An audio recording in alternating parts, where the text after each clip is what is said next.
So what I'll be focusing on today is mainly newspaper propaganda and really zooming in on one particular newspaper. The newspaper that I'll be speaking to today, we actually found it here in the museum, and when we went and looked, not much had been written on this newspaper. So this is the newspaper that we'll be spending a lot of time reading closely today. It's called Indlovu.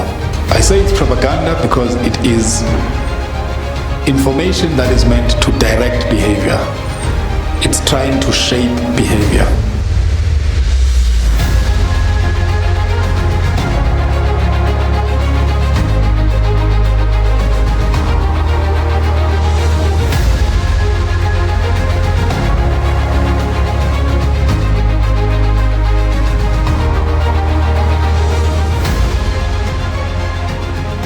Yes, thank you. Welcome. It's so nice to see all these young faces here.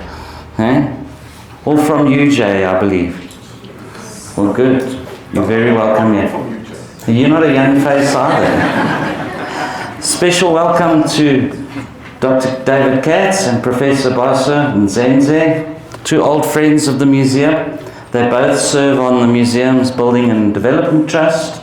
So a lot of what you see happening around the museum, they have a lot to do with it. And it's good to have our curator of propaganda. He's taken over from me in this collection and is already doing a great job. So, Abraham, good to see you on the podium today. So, I wish you all a good afternoon here. Unfortunately, I'm not going to be here to the very end as I have another arrangement, but you're in very good hands here with my colleague Captain. So back to you, okay? So let us give the hands as Mr. Mahali is coming forth to speak about the overview of the propaganda. Good afternoon, folks. Colleagues, invited guests, friends of the museum, scholars, researchers, according to your portfolios. My name is Abraham Mohale. I'm a curator responsible for a lot of things: communication, collection, accoutrements, military art. But because today we are going to talk about propaganda, it's one of the recent collection that I have adopted from Mr. Alan St. Clair here at the Xhosa National Museum of Military History. Let me take also this opportunity to extend my own regards to the professor, our guest speaker today, Professor Bhaso Ndzendze. My purpose for today is just to take you in a journey, work with you on a terrain called propaganda, because propaganda is a very big name. It's a very complex terrain. It needs minds, it needs intelligence, it needs understanding, it needs analysis. So the Xhosa theme will be said by the professor, because I don't know about the Xhosa lies, but I do know about the issues of propaganda. But before we start, I was given a little task by our education officer just to tell you where we are. So just to tell you about our institution or the organization, it is called the Xhosa Museum of South Africa. It's an amalgamation of 8 museums, 7 are in Pretoria. One is where we are here at military history. Our museum has diverse collections. Depending on what you want, students of UJ, you can also go in the fields of fauna, flora, plantology, military history, geology, anthropology, archaeology. So there's so much offerings depending on your field of study or your interest. As you can see even today, the target audience for these museums are, we start with the little ones, the great arts, the children, youth, adults, students, researchers, and mostly public in general. It's a community-based oriented place where everybody can just come in, walk in, and know about the history of Dzong or South Africa. Dzong National Museum of Military History. This is where it started. During the First World War, that was in 1914 to 1918, no formal showcase was made of South African involvement in the war. So there was a huge gap that was discovered after the First World War. And then in the 1940s, remember the Second World War that started in 1939 until 1945. So in 1940s, Captain J. Aga Hamilton was appointed officially official historian of the Union Defense Force. We are talking about primitive times. There was no South African National Defense Force. So it was the Union of South Africa. So this man was in charge to become a historian researcher. The formation of an historian research committee. So he was heading that. That same year was to ensure the preservation of the documents and military memorabilia, and lay the foundation for the establishment of the museum. So that was when the idea came into a place. The South African War Museum, that was what it was called when it started, opened on the 29th August 1947. So you can count the years until now, until today, by former Prime Minister, they call him Prime Minister, in those titles of South Africa, Field Marshal J.C. Smuts. So in our halls there are a lot of exhibitions about John Smuts, if you want to know more about him. The museum is a memorial for all South Africans who died in or because of military actions, and to preserve our nation military history for the future generation. The National Museum of Military History prides itself with interesting collection. From you have seen when you arrived here, there's an aviation, there's tankers. If you have time, you go to our exhibition hall, you'll see medals, you'll see art, you'll see uniform. The propaganda is there, the prisoners of war, for those who want to see the artifacts or the heritage items, the collections. You are most welcome to go to our halls. Let me go straight to the point, explain what propaganda is, so that when Professor came in with a Xhosa element, then you can have an idea what we are talking about. Propaganda is a systematic, biased, be very big words. I wouldn't go into my Google and, but you know, if somebody say you are biased, you are misleading, disinformation or dissemination of information, images and ideas designed to manipulate audience.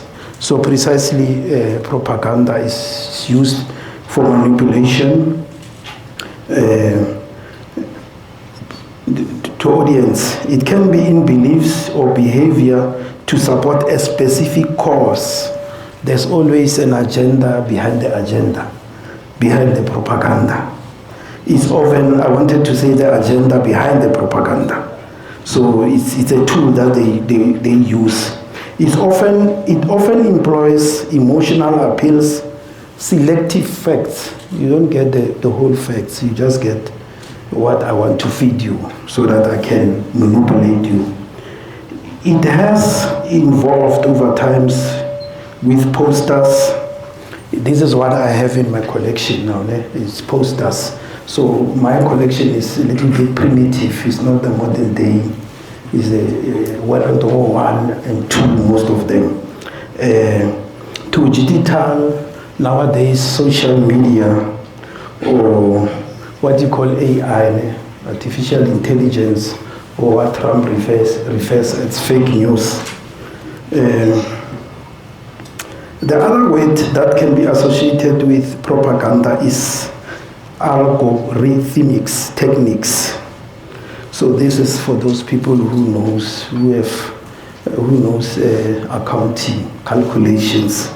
This algorithm is simply explaining its specification. It's a format that is used for performing calculations and data processing. So most of the time, so this is to manipulate. You get the wrong data, you get the wrong information to feed the agenda of the propaganda. All in all, the process is to determine one own favorable outcome. From where I'm sitting here, if I want to hypnotize with an agenda, is for me to have a favorable outcome for myself or for whatever organization that I'm working for. The modern day one that is in everybody's lips and in news is called an artificial intelligence. You hear it over the time, this artificial intelligence. Though the origin of the name of the propaganda, it originates from the 17th century Catholic. So it's a Roman word, referred as a congregation di propaganda fide, that is Italian, meaning the congregation for propaganda of faith. Throughout history, the propaganda, it has been with history. The word you can refer to American Revolution, you can refer to the World War I, World War II, the communist ideas of fascism, totalitarian, or Lenin, Stalin, Mussolini, and some well-known politician or public figure have always used this kind of communication of message by propaganda. So there are some aspects that one has to look when he's talking about this word propaganda, of which the one aspect that I've already said is just to influence and persuade and manipulate, to come up with an opinion. So methodologies used mostly in propaganda. There's a big word or a code word that is called a loaded language, meaning words, phrases such as strong emotions. I have to play with your emotions to get you to receive. I have to instill some fear or something that you need or something that you aspire so much. So positive or negative, main aim is to manipulate the audience rather than merely convey information. That is one of the most technique that is used in propaganda. Common methods, the most well-known one is bandwagon. Bandwagon is a fear of missing out. It's a crowd-clouded approach, like creating us versus them. It has to be in a crowd like us, and using symbols or spectacles. So I will show you later on when I will highlight some of the posters that I have that communicated the message of propaganda, and very strong messages. And I always feel that if I was born around that time, I will also fall for that. But unfortunately nowadays we've got our modern day kids, they question, they interrogate, they go to social media, they research. So propaganda is something that is very difficult today, but is still operational, still operating. While strongly associated with political and totalitarian regime, it is also frequently used in advertising. For those who do marketing and advertising, you'll know that most of the things they are propaganda. They are just for the client or the buyer to rush and buy. Like for instance, if I say everybody loves Coca-Cola, and then everybody's drinking Coca-Cola except me, so I have to taste it. That is how they get you. In the 21st century, mostly the internet. I've already said that the internet is one of the tools that is used for this kind of communication. I want to tell you about this other common techniques used in propaganda. Glittering generalities is to use emotions, words, examples like politicians. Politicians, they like to use freedom and justice. So the message, when it's conveyed to you, it will be crafted in a sense that you see yourself in this freedom.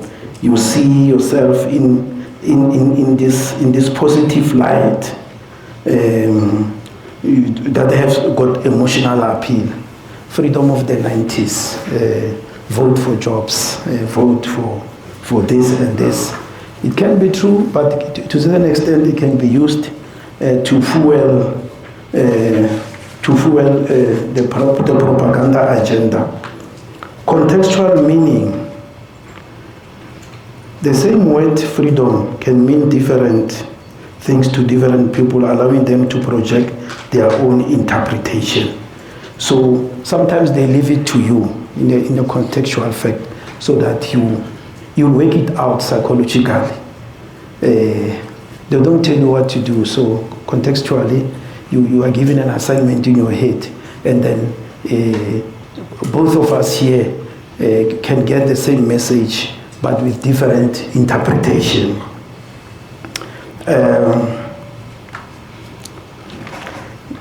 I hope we are still together. I'm not preaching propaganda. So, colleagues, ladies and gentlemen, fellow friends of the museum, common examples, I've already said, I'll skip this: politics, advertising, concepts. But the most important one that is very emotional sometimes is called name calling or labeling. Labeling or name calling, that is to radicalize. When you say somebody is to take the bull by his horn. Name calling or labeling simple mean liking a person or idea to a negative symbol or to discredit it. Example, there are so many times in the political sphere when some people will use an ideology and ravish it as anti-Christian or anti-Islamic faith. They will work on your religion, on what you believe on. And then when I want you to vote for me and I'm from certain religion, and then I will say, you folks, look here, this one is not going to work for you because our religion is like this and this and this and this. So if you look at the Boko Harams, these Islamic extremist groups, it's a propaganda terrorist groups.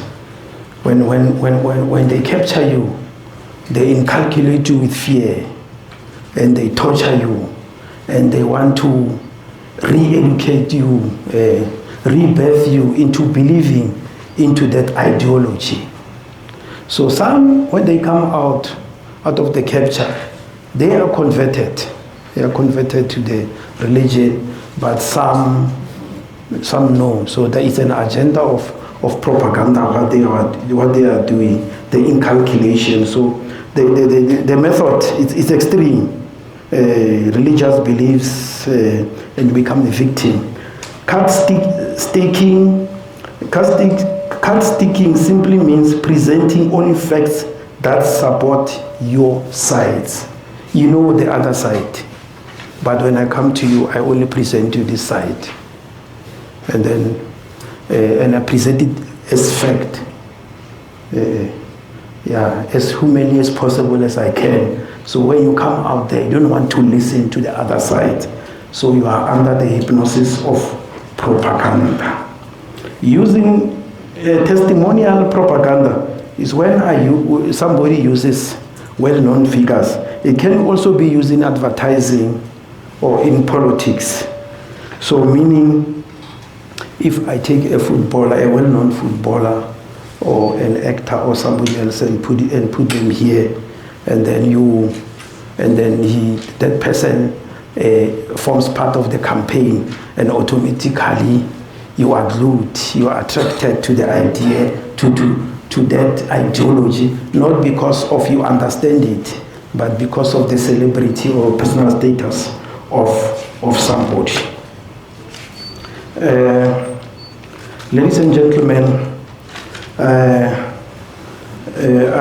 hope you'll have a general understanding when the professor is outlining the issues of the Xhosa propaganda around the 17th century, is it Second World War. But what I would like to do is, I have some of the quotes that I got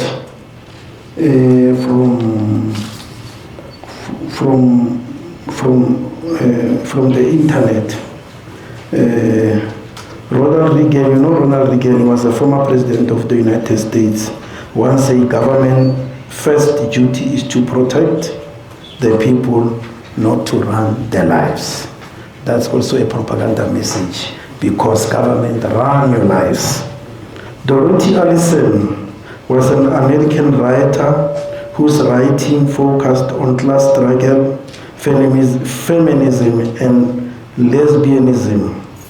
She once said, things come apart so early when they have been held together with lies. You know how things become so strong with lies. Lies is something else.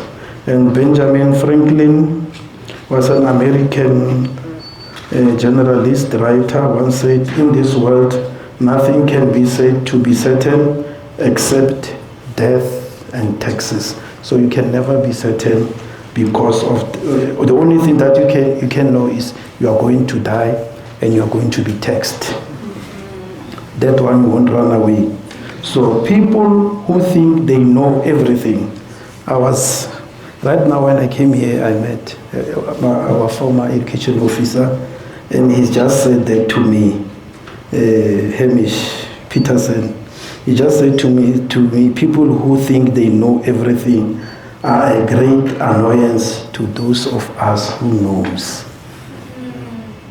It's a very powerful message, because sometimes we keep quiet, and we know you are telling a lie and you don't know anything, but we just give you the opportunity to say it.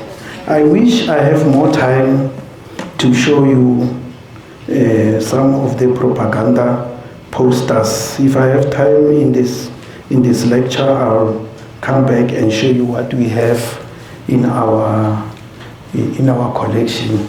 They are very, very, very powerful. I can just read one poster from you. That was Churchill, Winston Churchill. Let us go forward together. That was World War II. Forward together. And then there was the other one that was used.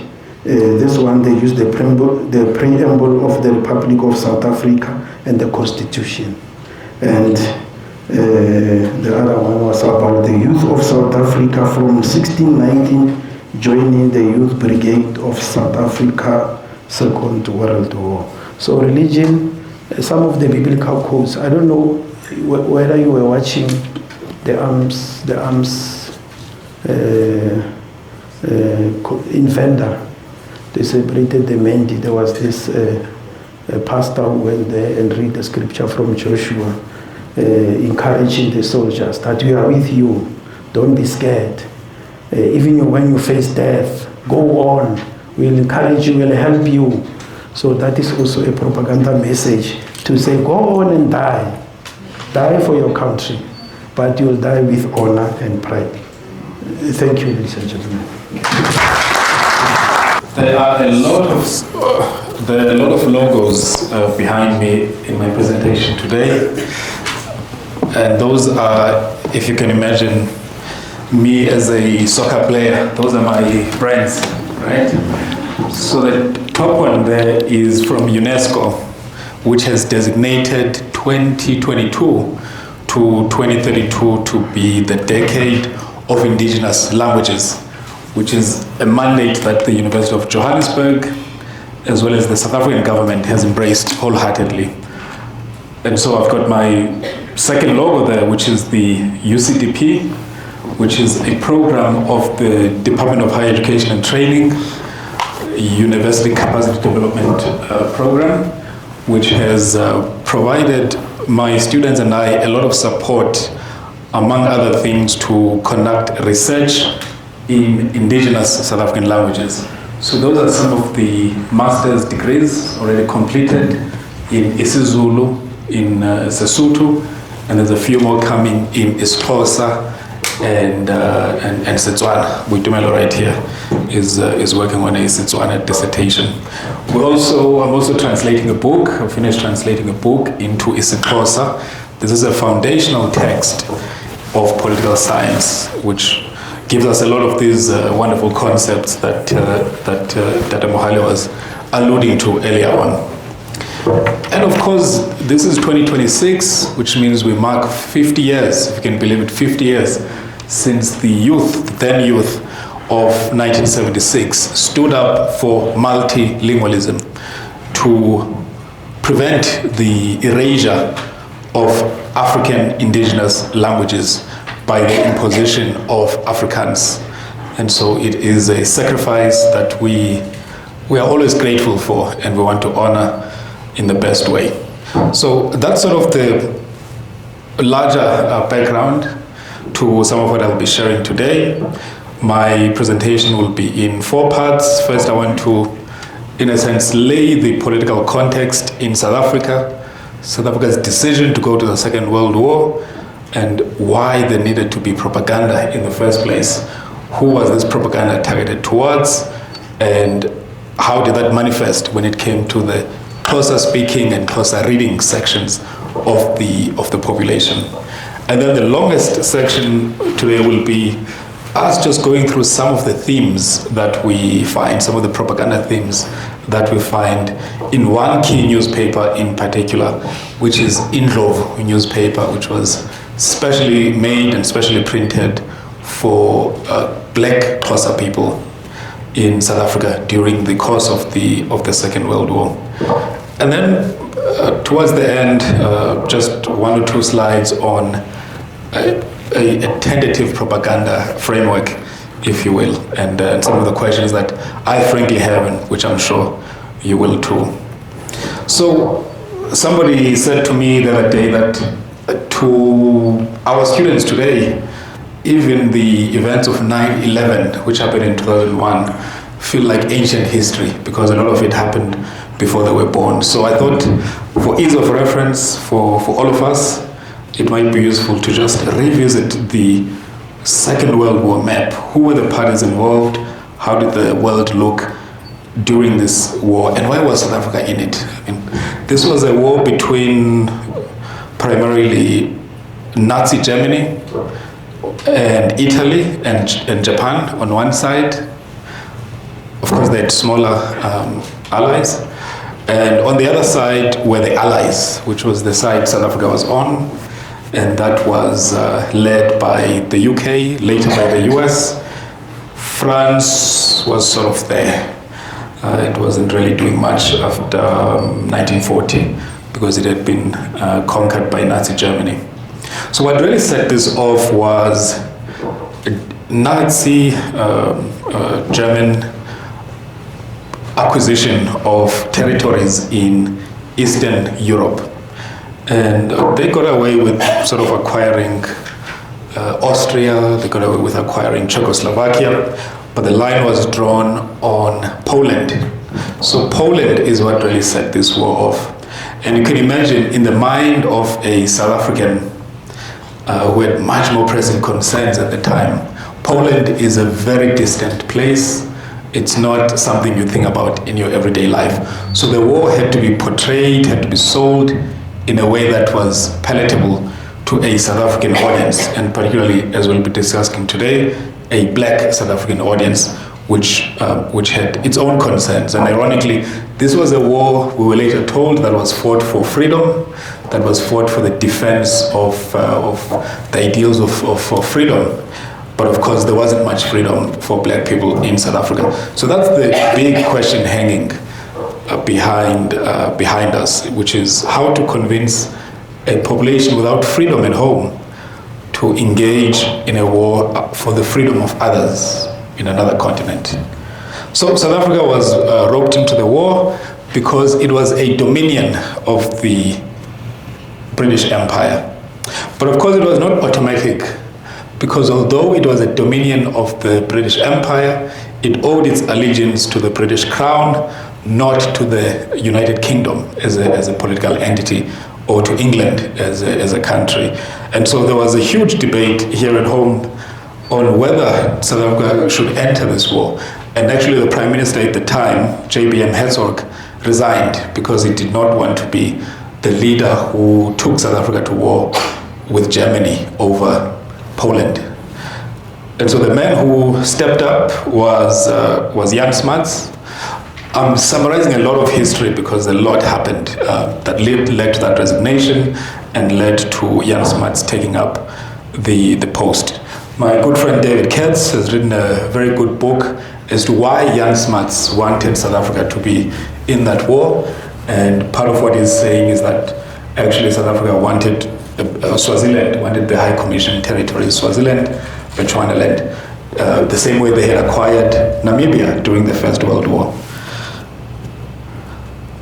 At the same time, there was a lot of opposition to South Africa being involved in the war, and so the UDF had to go on a massive expansion in order to recruit. So why this propaganda is to recruit young men to put their bodies on the line, black and white, to be involved in a war in a distant land. This is some of the advancing literature that we are seeing that situates and locates and centers the involvement and the contribution of black people in the Second World War. My good friend at the University of Tennessee, Anotida Chikumbu, has written a very good paper on the experiences of black Rhodesian or Zimbabwean soldiers in the same war.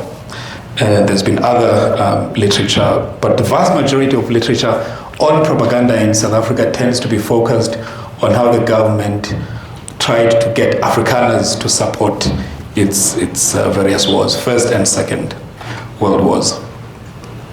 I won't go too much into the history, but I think a very useful resource in this regard is a book put out by my other good friend, Bongani Ngolunga, on black people under Jan Smuts' rule. He says here in page 214 that opposition to South Africa's participation in the war by a large section of the Afrikaner community undermined the government's recruitment effort, and as a result, it became necessary for the government to look to recruiting black, colored, and Indian South Africans into the war effort. And of course, this was also difficult for the Prime Minister, Jan Smuts, because a huge section of the Afrikaner population did not want black people to go into the war because, well, they might be given guns and they might get used to shooting white people, right? Because they'll be fighting Germans, and they might get ideas about violent armed struggle in South Africa. This is Dr. Xuma, A.B. Xuma, who was the president or President General of the ANC at the time, and he is lamenting the fact that even though they've been recruited so effortfully, these black soldiers are being treated unequally. I mean, they're even being given unequal amounts of food, if you can imagine that. White soldiers were given more rations than black soldiers, more food for whites than for blacks, but they're equally contributing to the war effort. So here he is reminding us of the SS Mendi, which was a ship in which there were black soldiers in the First World War, where black people also contributed.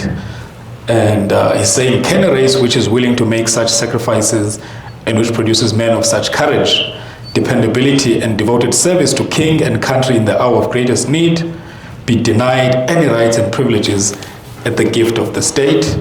I emphatically answer no. But of course those protestations were not heard by the government.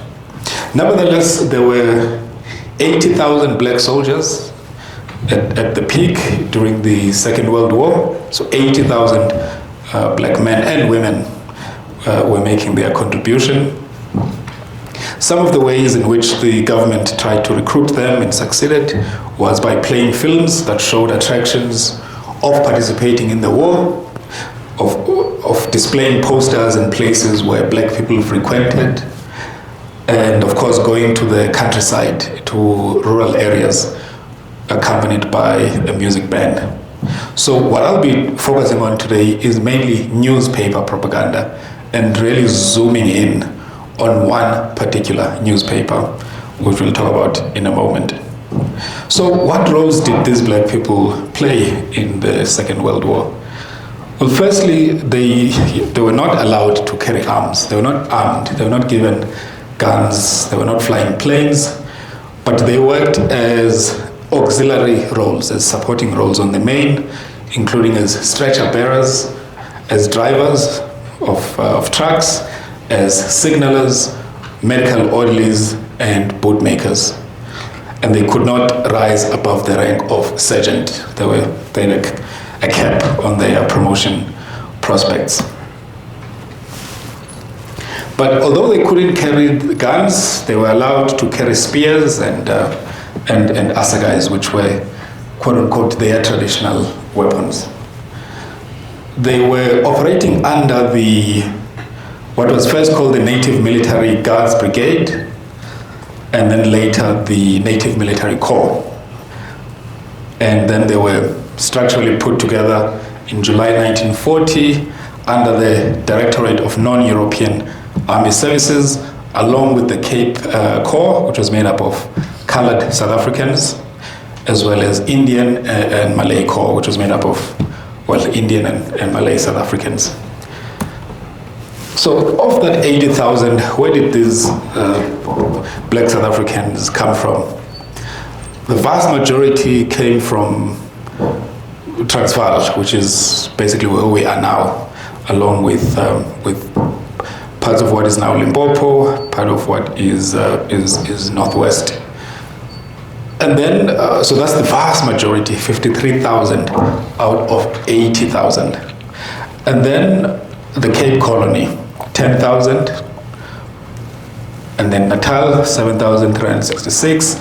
And then the lowest contribution, but high proportionally, was Orange Free State. Natal, there weren't many Zulu people willing to go to the Second World War, actually, for something that the government tried very hard to change. We'll see some of the messaging here, using the Xhosa newspaper to try to recruit Zulu men into the war effort.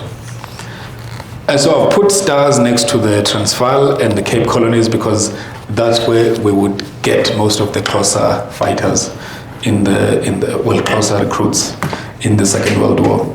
But interestingly, early on, the Chamber of Mines said that the government should not recruit so much, if at all, from the Cape Colony, because those were their mining recruits, so they needed them in the mines. But because of the low interest from Natal, they then changed their mind, and actually, as you can see, the Cape Colony was the second largest contributor, and there's also a lot of Xhosa people in Transvaal at the time, so they're actually double represented there. Okay, so the newspaper that I'll be speaking to today, we actually found it here in the museum. So it's good to spend some time at this museum. And when we went and looked, nothing basically not much had been written on this newspaper. So that's us, me with my group of students, I think 2 or 3 years ago. So this is the newspaper that we'll be spending a lot of time reading closely today. It's called Indlovu. So I've translated a bit there. So we are told that we are told a bit about the paper, but not much in terms of its production, but not in terms of its editorship. So it says here, Indlovu, iphephandaba lakomkhulu labe Native Military Corps, linxumelene nephephandaba eliyi-Springbok lishicilelwa yiBantu Press Limited, isenzela isebe lokhuselo. So that means the newspaper of the High Command of the Native Military Corps, in collaboration with the newspaper the Springbok, printed by Bantu Press for the Department of Defense. So the first issue was put out in quite deep into the war, actually, in October of 1942, and the last issue, as far as I could find, was in 1944, in late 44. And of course, the name is Indlovu. It means the elephant. We'll hear why they chose the elephant as a name, because that's also symbolism that the government intended to use. What we are not told are the editors and even the writers a lot of the times. So a lot of the stories don't even have an author attached to them. And sometimes you can clearly see it's pen names that have been used. But other times, especially in opinion articles, you get names of real people. So the standard features of this newspaper, especially the front page, would include an assessment of the German domestic situation. The newspaper is always trying to persuade the reader that Germany is on the verge of collapsing, that the war is not going the way Germany intended, and so keep fighting, Germany is going to collapse at any moment now. In fact, even the domestic population in Germany is turning on their government. And then you also get an update on the situation in North Africa, where the black soldiers were eventually stationed in Eastern North Africa. Initially, they were recruited to look after infrastructure here in South Africa. But because in 1941, the Allies were not doing so well, and more men were needed in the frontier, so they were taken to East Africa. Students who studied the Ogaden War will know that there were soldiers in South Africa during World War II in the Ogaden Desert stationed there. In Ethiopia, Ethiopia was then liberated, and there was also a presence in Egypt. That's why this paper is actually printed in Cairo. So it was doubly printed in Cairo and in South Africa at the same time. And I think it's the only newspaper that's ever been printed on both ends of the continent, well before the rise of the internet and the modern printing press. So you get an update on North Africa, where you are convinced, or there's an attempt to convince you that the soldiers are doing well and happy and in high spirits. And then you get an update on the Russian front of the war, where despite South Africa's own disdain for communism, because Russia was an ally, you get very glowing coverage of Russia actually in this newspaper. And then the Pacific Front, where there's the effort against Japan, as well as the situation in Italy, where some South Africans were also eventually stationed. Now, I wanted to highlight, since we are marking 50 years of the June 76 protests, that this paper, as we said, was printed by the Bantu Press, which was owned by a Mr. Pavan, who also owned and printed the Bantu World, and that eventually became the World, and this was the first newspaper to actually distribute pictures, to print pictures of Hector Peterson over there as a result of the police brutality. So it all connects in a sense. And actually, the headquarters of the Bantu Press were bombed twice by extremist Afrikaners during the course of the Second World War, because they felt that South Africa should not be in the Second World War, because they were Nazi sympathizers, actually a lot of them. So the first issue, as we can see, has got, do we know who that is? Who knows who that is? Okay, there's a hand there. I think it's former Prime Minister Jan Smuts. That's right. So that's former Prime Minister Jan Smuts, or more correctly, Field Marshal General, the Right Honorable Prime Minister, Honorable Jan Smuts. Those were his full titles, among others, right? And you get them here actually in this newspaper. So there's Jan Smuts, the leader of the country, and what is he telling us? So this first issue reprinted his speech to the British Parliament on Trafalgar Day, which was a commemoration of when basically a century earlier, a century and a half earlier, the British had repelled an invasion by Napoleon, or a supposed planned invasion by Napoleon Bonaparte. And so he's reminding the British people of their illustrious history, and at the same time, he is saying we are in a similar struggle for our freedom. So this newspaper then reprints parts of his speech. So it tells you here that sikhuphe nje amanqaku ale ntetho inamandla mabayifunde apho ikhona ngokuzeleyo abanakho. So it's saying we've reproduced parts of Jan Smuts' speech. Those who can get the full thing elsewhere. So I've highlighted here some important points that he's raising. Firstly, I mean, he's saying a lot of things, but among others, he's saying, silwela inkululeko zethu, silamkele negama elithi izizwe ezimanyeneyo, ligama elo elithethe ukudlula okuthethwa i-League of Nations. So in this speech and the reproduced portions of that speech, so the editors of this felt it important for black readers to know that the Allies are basically done with the League of Nations and are moving forward with something called the United Nations, which was initially the name of the Allies actually, which then became the name of the UN that we know today. And then it reminds the British of their courage in the Battle of Trafalgar, in which Admiral Nelson, after whom later Nelson Mandela was named actually, had fought bravely and unfortunately succumbed to his wounds. And then we get a lot of actually quite good maps within these newspapers, battle plans and advances that the Allies are making, which are quite accurate actually. And then by far the biggest theme, as you can imagine, in these newspapers is the importance of obedience. Now that's common in a lot of wartime propaganda. But what's unique here is that these black people are being treated to political propaganda as well.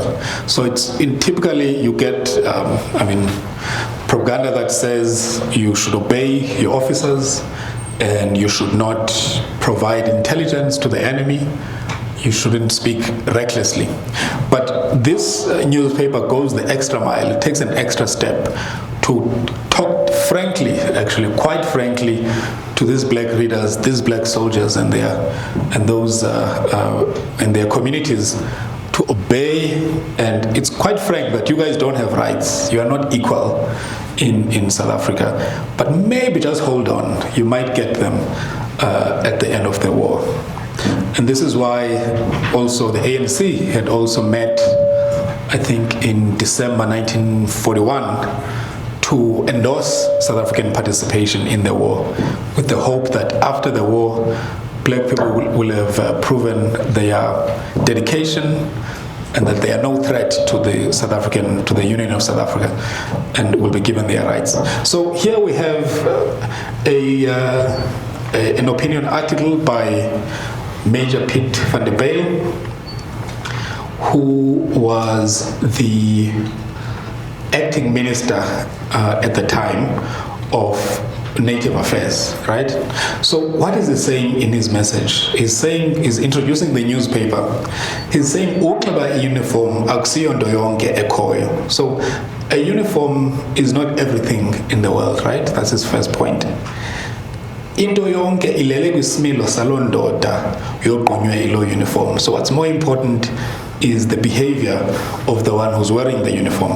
And then he says, "El phephandaba litsha eliqaliswa ukushicilelwa namhlanje liphekela nina indaba." So this newspaper, which is just being printed today, is for you, to give you news and updates. Liya kuba neendaba zemfazwe na nezasemakhaya ezinomdla. So it won't be just news about the war and the war front, but you'll also get news about what's happening at home. So you get these regular updates as well about, you know, what's happening in Bloemfontein, what's happening in Johannesburg, what's happening in PE, and in smaller towns as well, actually. What's happening in Mthatha, in Dutywa, and so on. Then they're saying Indlovu. So why this name? So Van der Bijl is saying, we've chosen the elephant because it is a wise and tough animal. So he's saying, "Kumisebenzi yenu yonke lumkani nomelele njengendlovu." So be wise and tough, like and resilient, I suppose, like the elephant. And then he says, "Hlolelani ibheji yenu iqela lomkhosi wenu nelizwe lenu." So obey your badge, your battalion, and your country. But that's just the start, right? That's very mild. Then we see an essay, a very interesting essay called Ingqeqesho. Who can tell us what that means? Discipline, right? So we get treated to an essay that doesn't have an author name, talking about obedience and training of pets and children, right? Very random thing that you are reading in a war newspaper. Very random, and what a coincidence that you are getting an essay about discipline. So we say discipline, right? But who is normally subjected to ingqeqesho? Children, right? So it's the disciplining of children, typically. So the newspaper then is saying, inhlalo yezinto ukuba kubekho abanika umthetho, kubekho abawuthobelayo umthetho. What does that mean? Inhlalo yezinto ukuba kubekho abanika umthetho, kubekho abawuthobelayo umthetho. What does that mean? Under normal social circumstances, there are those that give orders and those that obey. Right. So some give the rules, others take the rules. They follow the rules. Kutshanje ndive oku kumntu onzundu. Ingqeqesho ngumthombo wezinto apho kuphuma konke okulungileyo. So I've recently heard from a black person that discipline is the well, or is the spring from which all good things emanate. Kumkhosi osikhuselayo kuyimpembelelo esilawulayo. Nguwo lowo ke umongo wengqeqesho ebekufuneka ilawule. Nokubalelwa semkhosini okanye kwezombuso lusekelwe phezu kwayo. So obedience is important, right? That's what we're being told here.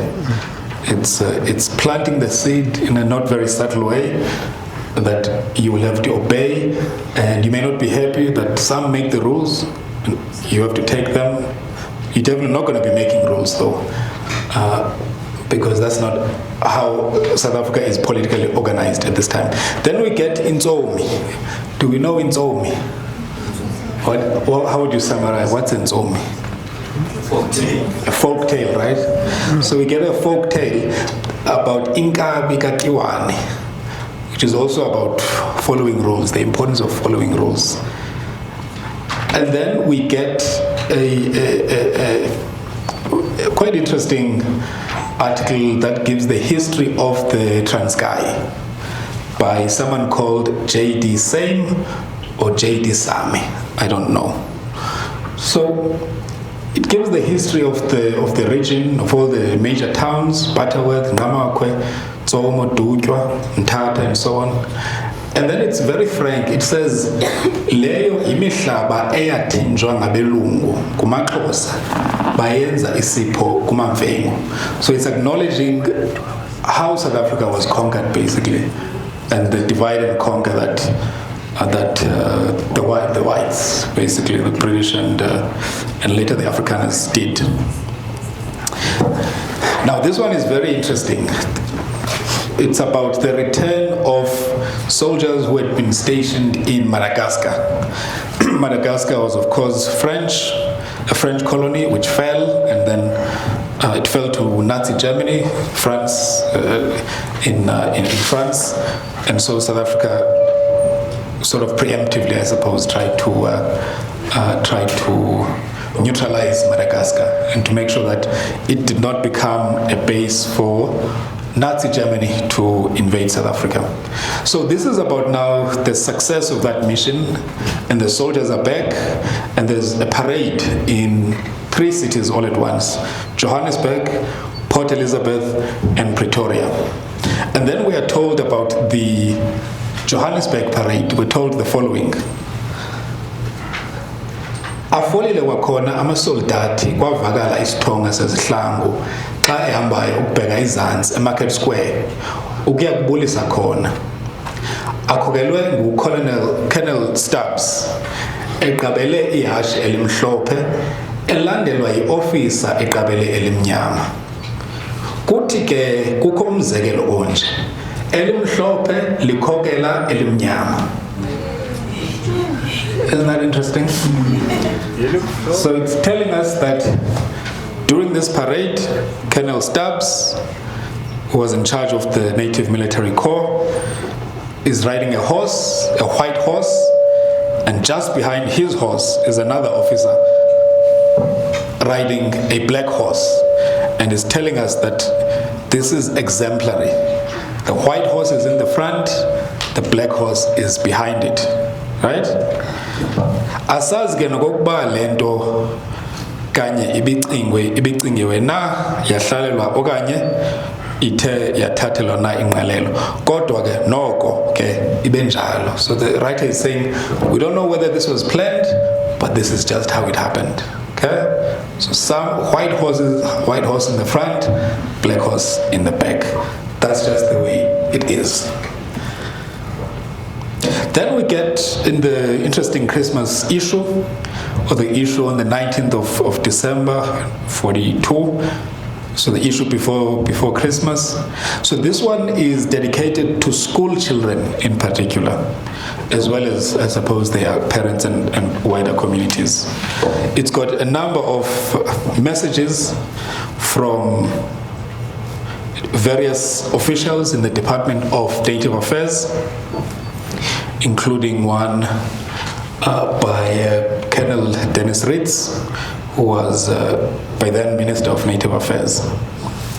So he's saying to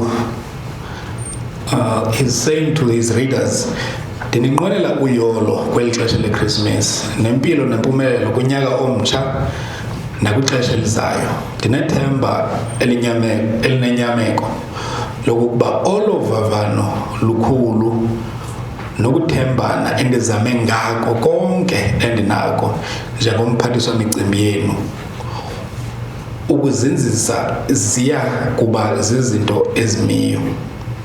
So he's basically saying, I'm working for your best interests, please believe me, right? And then the rest of his staff, senior staff, say sininqwenela impilo. All of them are white, by the way, so they're telling they are black political, not even political, they are black, the people within their portfolio, which is black people, all black people. Sininqwenela impilo, sithembeni, silingeni niyakufumana okokuba senza ngawo onke amandla esinawo ukuba nihlale ngokonwaba nibe nempumelelo, right? So they're trying to persuade the black people that we want what's best for you. And then we get a very interesting opinion article by Chief Matole Buthelezi. Remember I said earlier that the government failed dismally, pretty badly, at recruiting Zulu soldiers into the Union Defense Force. So the regent king at the time, I think King Mshieni, had flatly refused to collaborate in this. But Chief Matole Buthelezi is saying that didn't mind, so he's putting his name to this article. So it's a pretty long article. It's basically saying that you guys should be ashamed of yourselves, because Zulu people have a reputation for being militant and being effective at warfare. But you guys are lying on your stomachs. It's basically telling them you guys are lying on your stomachs, not contributing to this war effort. You should be ashamed of yourselves. Other countries have contributed, other nations, clans have contributed, but you have not, despite your martial reputation. I want to end with read his ending here. He says, "Ukuba senza ngakho konke sinako emsebenzini esibizelwe kuwo, mhlawumbe urhulumente wethu kwixesha elizayo uyakusijonga ngenye indlela malunga ngokusingele intlalontle yethu kweli lizwe." Right? So he's saying if we contribute, maybe the government will look favorably on us and our well-being in this country. Similarly, not to be outdone, the leader of a section of the Tswana people, King or Chief L.N. Mangope, is also writing an op-ed for his people. He's saying, again, a lot of things, but he's saying something that I also found striking, that madodana isimbo sokuthetha sabatswana sithi bazalelwa ukumkani, ngoku ke nathi masizalelwe ukumkani. Ukuphela kwayo lemfazwe siyakufuna ukuthetha ngamalungelo. So he's saying fight, and then after this war we will talk about our rights. But of course he had been given no guarantee that this would take place. So he is basically misleading his population. He's doing the bidding of the oppressive racist government. Okay, then another interesting article is by an E.M. Masetjwa, ubhalela abantu bakuqumbu. Anyone from Qumbu here? So he's writing to the people of Qumbu, specifically his hometown. So he's saying here that umkhosi wabantsundu eMiddle East usebenza emini nasebusuku uncedisa ekuzuzeni uloyiso olukufuphi. And then he lists all the various roles that they are playing.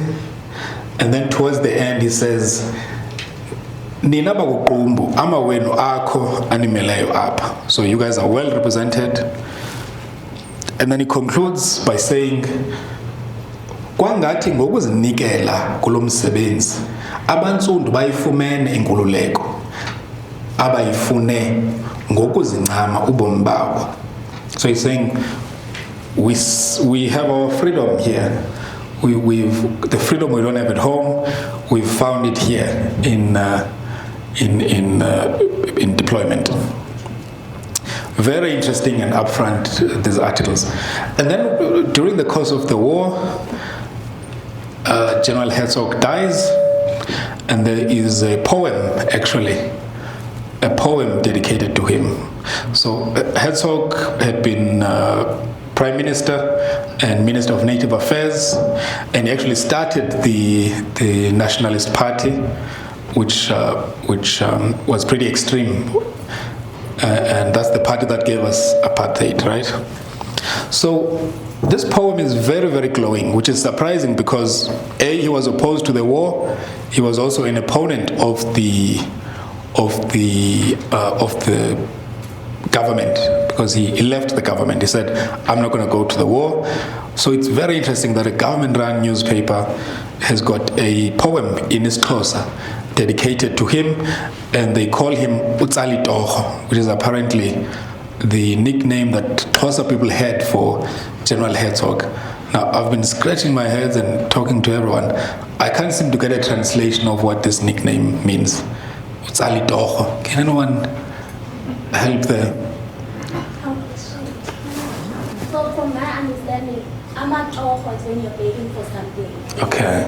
So uceli toho or uceli toho, but then you're pulling favors, or you want favors. Right. From what I understand. Okay. It's interesting.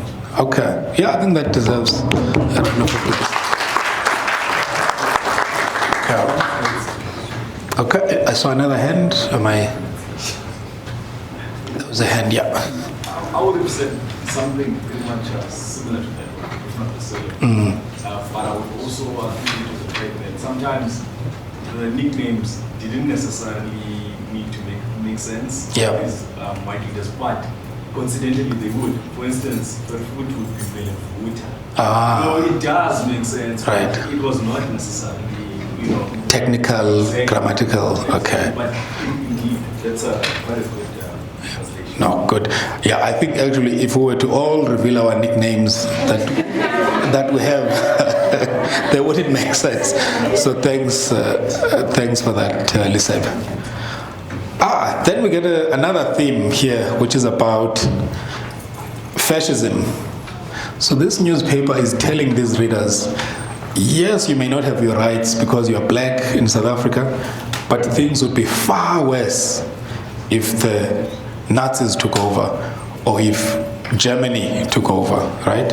So we've got an article here in one of the earlier issues called Ulaulo Luga Hitler, Hitler's regime or Hitler's rule. And it's written by Ogatema. That's all we know about this author. He or she is simply called Ogatema. So he explains Hitler's war aims and justifies why South Africa is in this war. And then he reminds us, or she reminds us, about Germany's role as a colonial power in Africa, which is quite rich, coming from the British, from South Africa, which is in the domain of the British. So it reminds us about of course, the terrible genocide in Namibia. So he's saying no kumbula indlela ekhohlakaleyo ayephethe abantu ngayo eTanganyika. So this is now referring also to Tanganyika, modern day Tanzania, and the reduced population in Cameroon as well under German rule. And then it says koba kube ngokudlule apho kwakuphatha uHitler neNazi zakhe. Encwadini yakhe iMain Kampf uHitler uthi abantu abantsundu zimfene inkawo, right?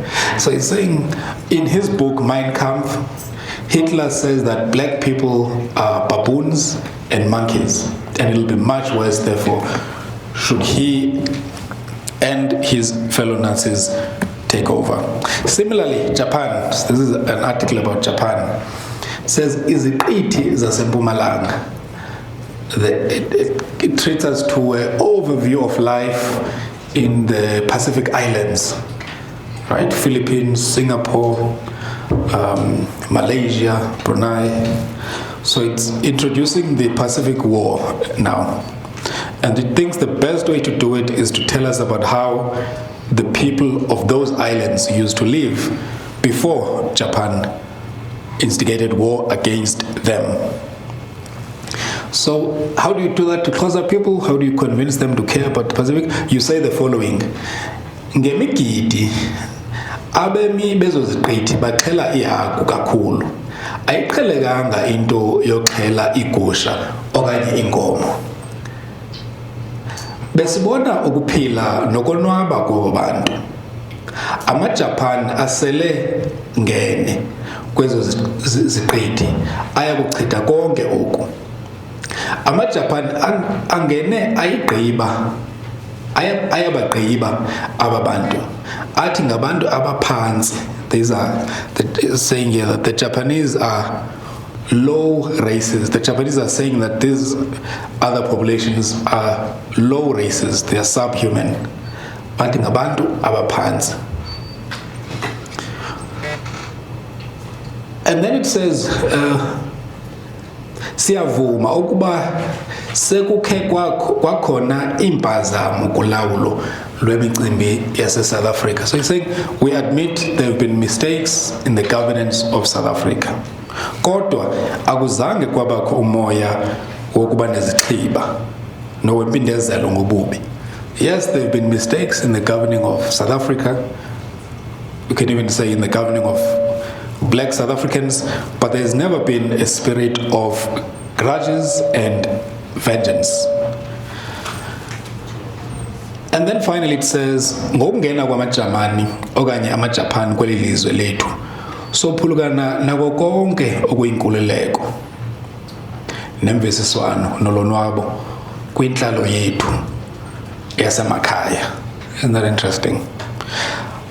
Then the other theme is that there's a lot of money to be made by being in this war, right? Especially by being brave.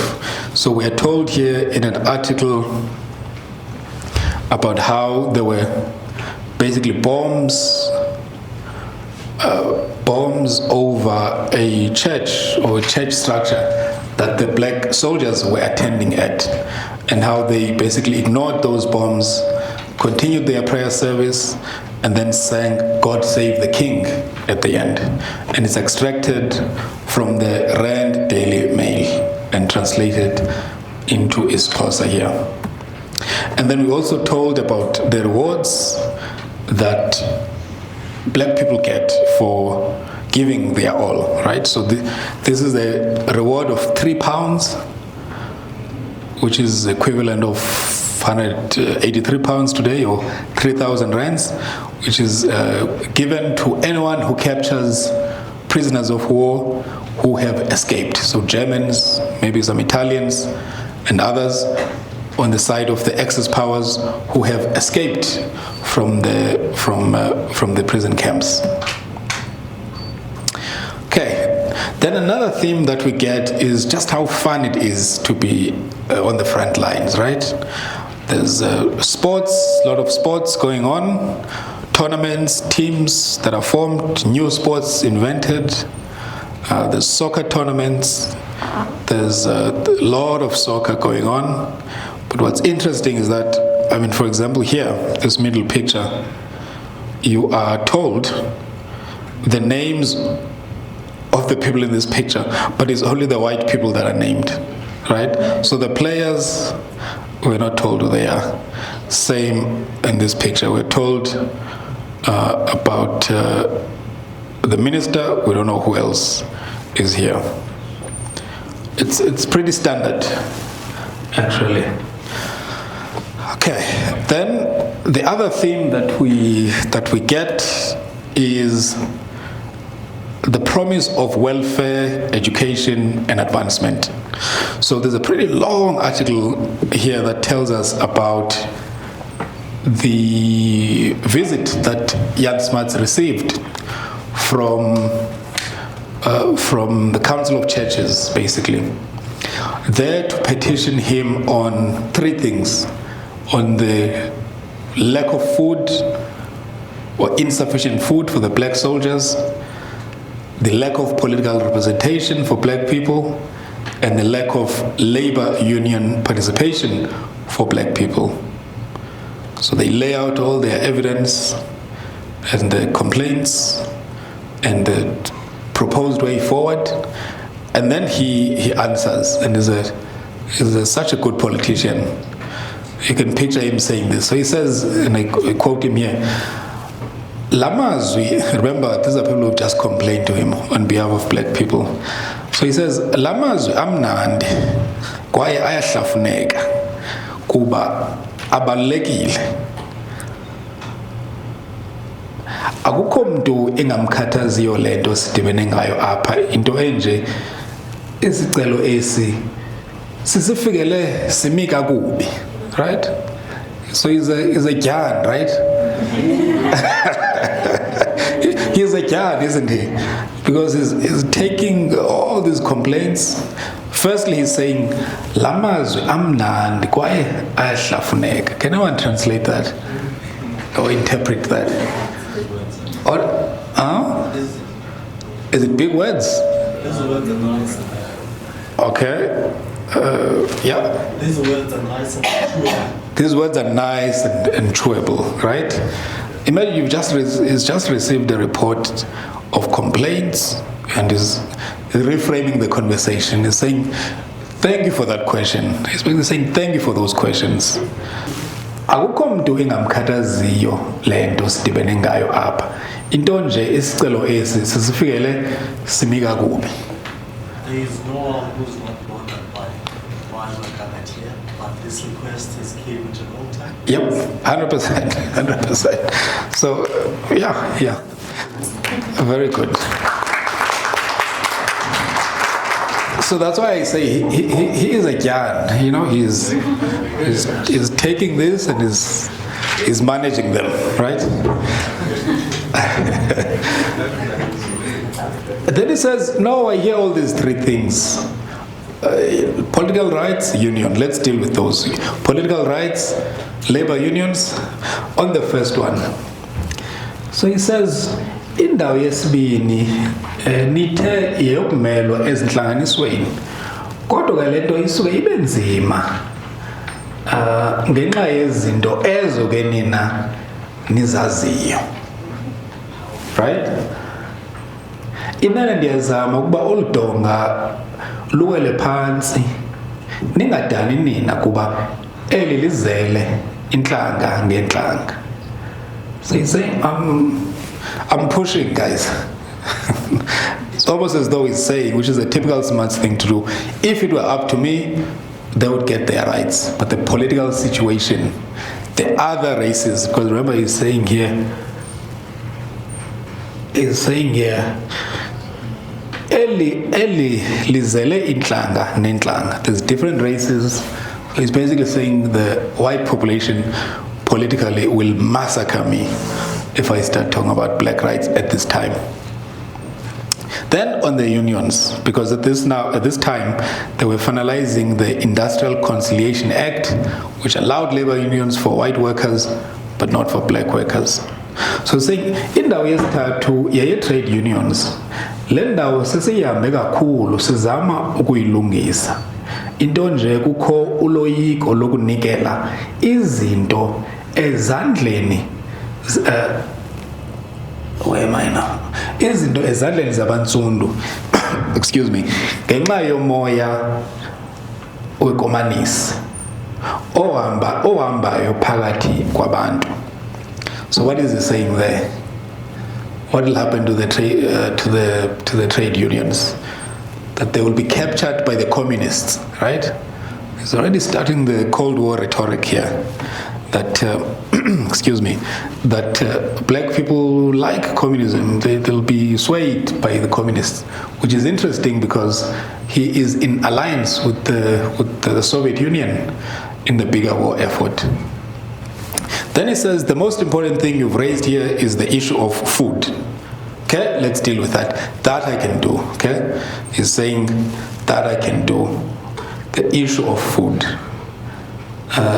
Kenina eyona nto isemehlweni enu kukungondleki kanti kukho isikhalazo semfundo sezindlu kwanezinye endingenokuzibalula. So he's saying no, let's leave the politics, the rights issues on the side.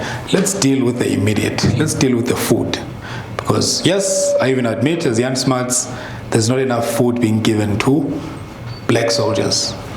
So don't you know it, the next issue after this, the one that featured this article, features a front page of black soldiers with food, right? So they're saying here, imifanekiso yabapheki emkhosini wabantsundu. This picture shows the black chefs. That's what it's saying here. Bona imifino, cauliflower, itapile, itamati nokunye. And then you can tell they're writing for Xhosa people here. Ningacinga ukuba ibingekho inyama. Alright? Don't think there wasn't meat. Ayikho apho emfanekisweni. Kodwa yayikho ininzi. Right? Saying, don't think there wasn't meat. It's just not in the picture. But it was there and it was a lot.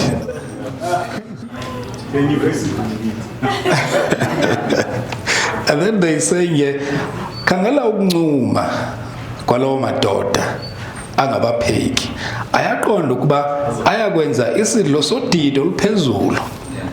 So he's saying, look at the smiles. I don't see the smiles. They're saying, look at the soldiers. They're smiling.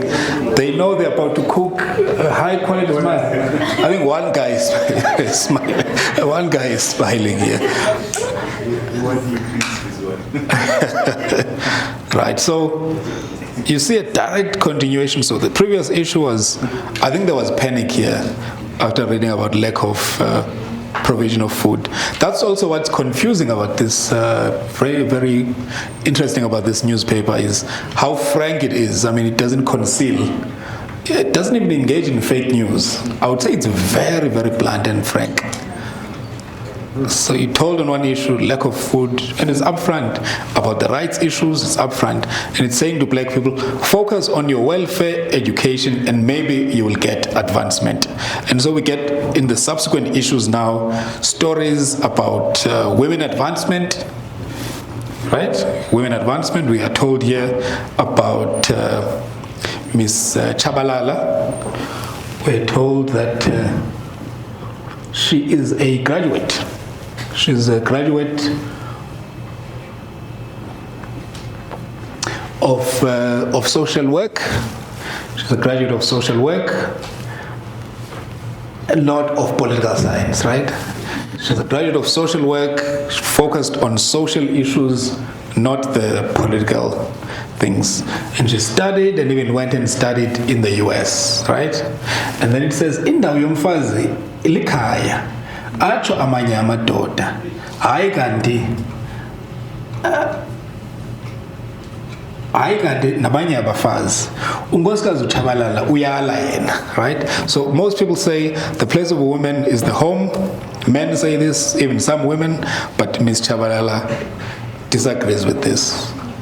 And then we also get told about an inspiring story of blind women who are helping to make clothes for the war effort. Then we get more stories about black people. If only you can focus on your education. We've got there a Mr. Ngosi, who I think also studied social work. No, education. Yeah. And even went to Yale. And then we also get told about the first woman law graduate, Frances Wright, who is, I think, from Liberia, and others who have qualified as teachers. So focus on that. That's what the message seems to be. And look, you're getting skills here.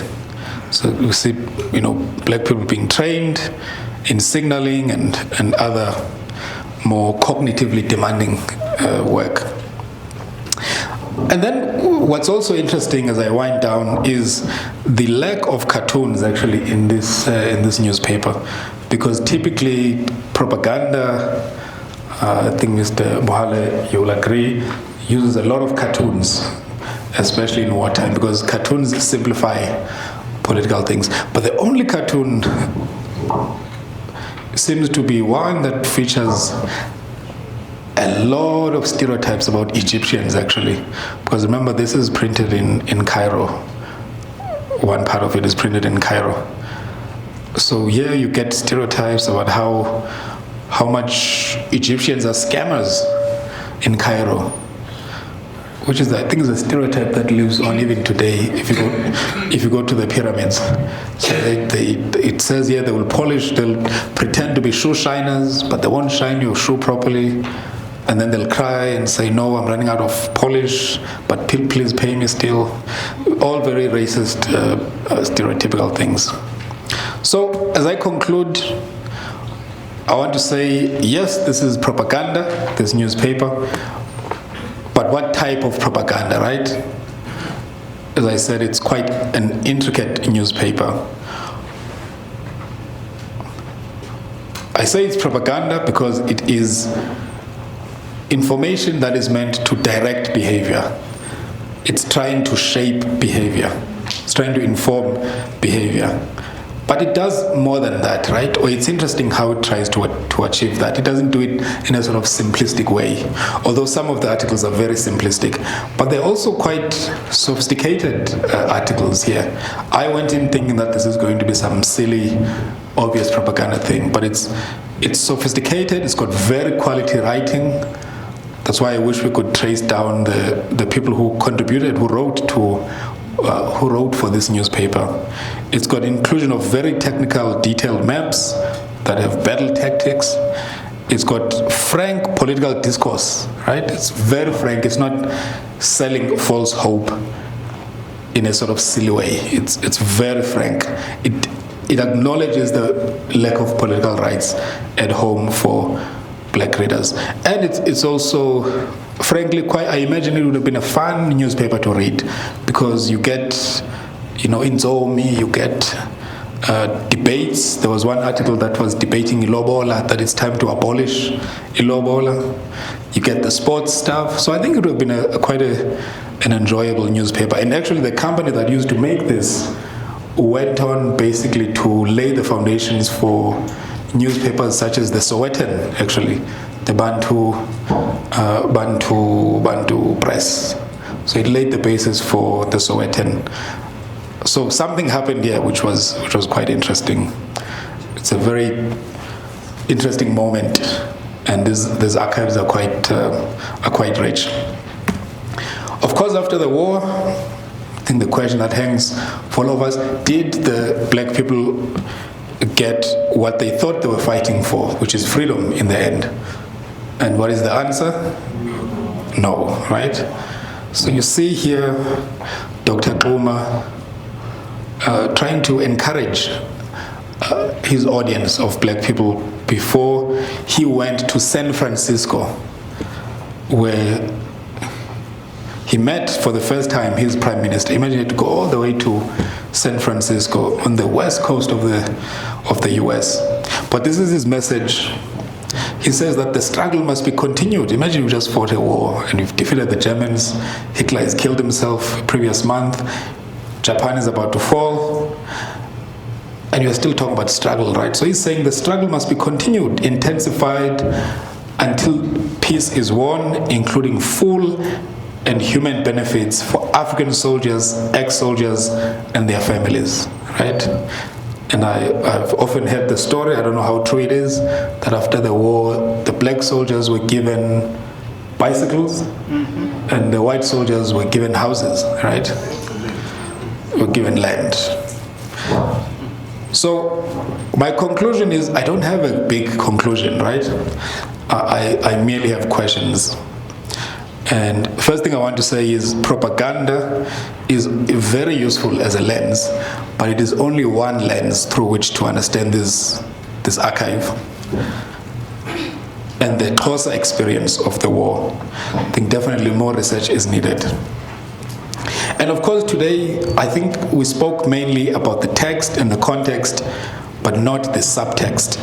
We were not in the room. We don't know the decisions, why certain words were used, why certain things were put the way they were put. Where maybe some of the black writers taking advantage of the fact that their white bosses maybe were not as fluent in Xhosa and including some of these political things, or was it really that blunt and frank? So, I mean, and as I said, the newspaper came out in 1942, in pretty late in 1942. Already the war had been raging on for 3 years. So why now, right? I think we also have to ask that question.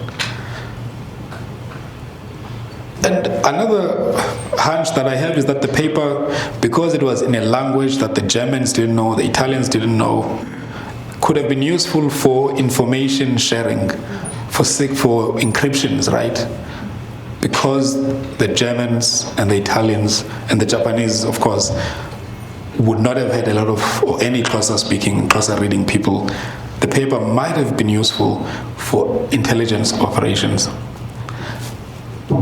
And then the big question that we have is, why did the paper come out when it did, and why did it stop when it did? And where did that skill set go? Where was it put to use? The paper doesn't tell us a lot about itself, about who's behind the scenes. The only information that the paper tells us about itself is where it is printed and such high quality machinery being used. That's what the people who made this paper wanted us to know, that this paper, and this is in English actually, the plate making department where plates of Indlovu are cast for printing. The machines that do the printing, all work done by South African printers. That's really all that they tell us, as far as I could find. So a lot of questions remain, and I hope that we can carry on with this work, and that maybe some of the names I've said might trigger, or some stories that I've shared might trigger, and some of the faces as well might be a trigger. So thank you very much.